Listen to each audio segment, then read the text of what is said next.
The outcry and subsequent U-turn over the prospect of almost 200 schools losing special needs assistance has been one of the biggest controversies of this coalition's term to date. But it now seems that another big crisis in the area of special education could be about to blow up.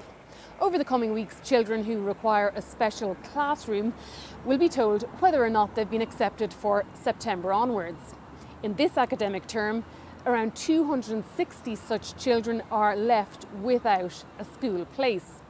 But it could be the case now that that figure will be far greater in September. In the Dáil Labour's education spokesperson Owen Kenny put it to the Taoiseach that of the applications in so far, they will mean that 600 additional special classrooms will be needed from September. But the government is only planning for an additional 400 classrooms. In other words, it could be the case that there will be 200 short. Or, as Mr Kenny estimates, around 800 to 1,000 students could be left without a place. Asked if every child who needs a place in a special education class will get one come September, the Taoiseach said that based on the data available, that's going to be challenging.